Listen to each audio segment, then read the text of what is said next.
السلام عليكم ورحمة الله وبركاته. اللهم صل وسلم وبارك على سيدنا محمد وعلى آله وأصحابه أجمعين. ازيكم يا حبايبي؟ عاملين ايه؟ يا رب تكونوا بخير.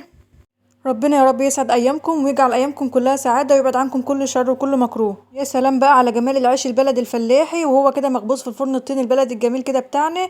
شايفين شكل العيش؟ بسم الله ما شاء الله يفتح النفس. حاجة كده ايه، روعة روعة روعة. النهاردة بقى روتين يوم الخبيز. هنخبز النهارده وهوريكم بقى طريقه الرح. ازاي بقى بنشيل الرغيف من على الطاوله ونريحه كده وكمان طريقه الرمي في الفرن. شايفين بقى؟ كملوا معايا بقى الفيديو للاخر وعيشوا معايا اجواء الريف كده وكل حاجه كده على الطبيعه وخبيز العيش البلدي الفلاح. يلا بقى بينا ونبدا بقى العجين. بس قبل ما ابدا الفيديو، يلا بقى يا حبايبي حطوا لايك للفيديو. انا بقى هنا سخنت شويه الميه اهوت. الميه ما تكونش سخنه قوي ولا تكون ساقعه قوي، يعني الميه كده تكون دافيه بس. وحطيت لها كده قيمه مثلا 4 معالق ملح. اللهم صل على النبي. انا هعجن دلوقتي. اللهم صل عليك يا حبيبي يا رسول الله، صلوا على النبي يا جماعه. اللهم صل على النبي. 15 كيلو دقيق، يعني النخله دي 15 كيلو دقيق. وطبعا الدقيق لازم اكون نخلاه كويس عشان ايه، ما يبقاش فيه اي حاجه مخرزه، او ساعات برضو الدقيق بيبقى مثلا قديم او حاجه ما يبقاش فيه صوص ولا فيه اي حاجه يعني مش كويس، فلازم الدقيق يتنخل كويس. هفضي بقى هوت الدقيق دوت في الميه اهيت، وابدا بقى اقلب الدقيق كده بالميه اللي انا عاملاها. طبعا بقى انا مطلعه مجهزه الخميره بتاعتي ومدوبه فيها شويه سكر وشويه ميه في طبق كده لوحدهم على جنب، عشان الخميره ابدا بقلبها يعني في العجين. بصوا بقى، هقلب بالشكل اللي انتوا شايفينه ده. ديت اول مرحله في العجن بتاع العيش البلدي بتاعنا. الدقيق دوت اللهم صل عليك يا حبيبي يا رسول الله. الدقيق دوت دقيق زيرو، ودقيق قمح. دي القمح بتاع الغلة اللي احنا بنغسلها ونطحنها. واللهم صل عليك يا حبيبي يا رسول الله. ده كمان دقيق يبقى قمح وزيرو.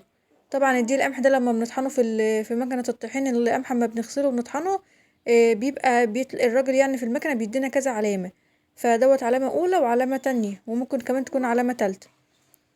برضو لسه هحتاج برضو ميه، فانا حاطه جنب الميه اهوت عشان ابقى ازود بيها. بصوا بقى، وبعد كده بقى بعد ما قلبت كل الدقيق حطيت بقى الخميره بتاعتي اهوت اللي انا مدوباها في السكر، وببدا املك العجين بعد ما رتيته طبعا شويه. بملكه بالشكل اللي انتوا شايفينه ده. بعد كده بقى بعد ما خلصت طبعا، انا بقالي دلوقتي نص ساعه بعجن. هبدا بقى اشوف بقى كده، هحط كمان شويه كده من الدقيق على وش العجين، واهل التوم برضو كده شويه، لان حسيت ان هو ايه، هيبقى مرق شويه، فقلت خلاص ازوده شويه دقيق. طبعا بقى وانت بتعجني بتبقي حاسه بالعجين في ايديكي شكله عامل ازاي. لو هو يبس بتزوديه شويه ميه وتعجني، ولو هو مرق بتزوديه شويه دقيق وتعجني. زي ما انا عملت كده بالظبط. بياخد معايا عجن كده حوالي نص ساعه ولا حاجه. ربنا يا رب يعيننا كده ويقوينا. بس طبعا كل تعب ده يهون في ان الواحد ياكل لقمة عيش حلوة، وتكون لقمة عيش هو عاملها بايديه. وتكون لقمة عيش برضه هو عاملها بايديه. احنا هنا في الفلاحين ما بنشتريش عيش خالص، وكمان ما بناكلش الاكل العيش اللي هو بيبقى جاي اللي هو المدعم ده. احنا تملي لازم بنخبز العيش ده. ما نعرفش ناكل عيش غيره بصراحة.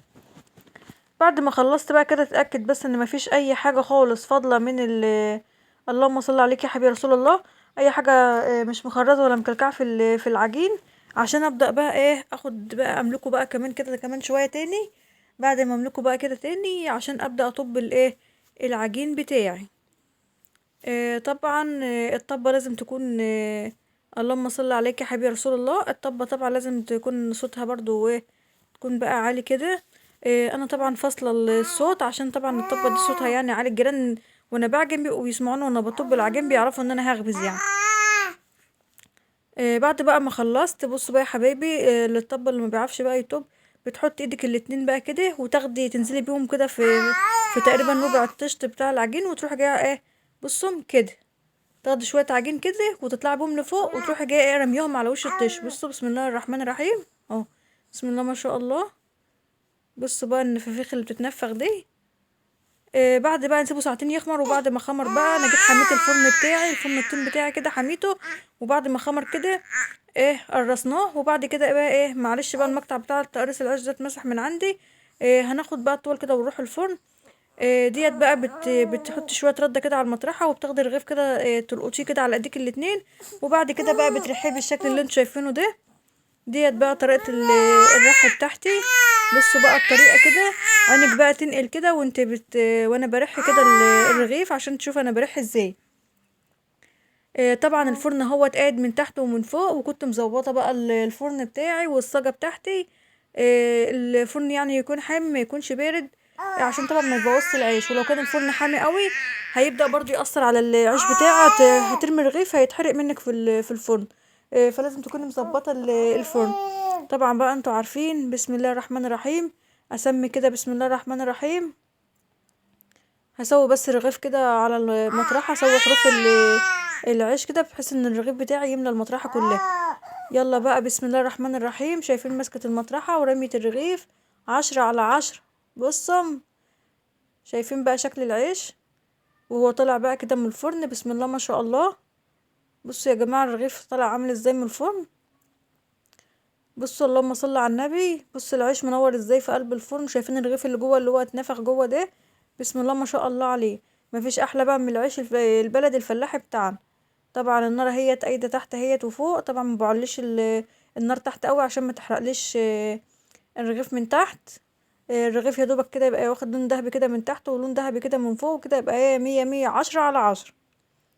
بصوا بقى رميت بقى واحد كمان اهوت. هطلع ده بقى من الفرن. بصوا بقى، بصوا تعالوا كده تعالوا بصوا شكل العيش يا جماله يا جماله، حركاته حركات. شايفين شكل العيش عامل ازاي في قلب في قلب الفرن. والله العيش ده يا جماعه يتاكل حاف كده، من لا عايز غموس ولا عايز اي حاجه خالص. بس احنا بقى يا حبايبي يوم الخميس ده بنشوي بطاطس ونحط بقى ايه في جنب كده في الفرن كده في جنب كده، جنب العيش واحنا بنخبزه. ممكن نشوي بطاطس، نشوي قلقاس، نشوي بتنجان رومي. اللهم صل عليك يا حبيبي يا رسول الله. بنشوي اي حاجه بحيث برضو ان احنا بنقعد مده هنا في الفرن عند الخبيز. يعني ممكن نقعد هنا اللهم صل على النبي. يعني كنت بادئه مثلا خبيز الساعه 8 الصبح، قعدت اخبز مثلا لحد مثلا الساعه 1 الظهر. لان طبعا تشت عجين بقى بحاله بنعمل كميه. وممكن بقى بحيث برضو كده لما نخلص ونقوم الواحد بقى بيدعس بقى البطاطس ديت في سمنه ولا حاجه وكده، وبيبدا ان هو ياكل. يبقى برضو بحس يبقى اكله معاه. اكله بقى اللي هو هياخد بقى البتنجان كده. بصوا بقى بصوا كده شلت الرغيف كده وراحوا على الايد، بسم الله ما شاء الله. هكمل لكم بقى الحكايه بعد بقى. يبقى الواحد برضو الغدا بتاعه او العشاء يكون متوضب برضو، بحيث بقى الواحد بقى بياخد وقت هنا في الفرن ما يخش يعمل اكل ولا حاجه. ويا سلام بقى لو انت عندك بقى فرخه كده وشويه بطاطس كده بقى، تحط بقى صينيه بطاطس بقى بالفراخ في الفرن. الطين ده بندسي فيه اي حاجه، رز معمر، فراخ لحمه اي حاجه، ما بيقولش لا. ويا سلام بقى على جمال الاكل بقى وحلاوته وهو طلع بقى من فرن البلد الجميل ده. بصوا بقى هنا هرحنا الرغيف اهوت وهبدأ برضو ارميه. وده بقى كان اخر رغيف معايا. يا رب بقى في النهاية يكون الفيديو عجبكم. اتمنى من كل حبايبي يحطوا لايك للفيديو. ولو انتوا بتشوفوا قناة لأول مرة انزلوا اعملوا اشتراك للقناة. ويا رب اشوفكم بقى في فيديو جديد، والسلام عليكم ورحمة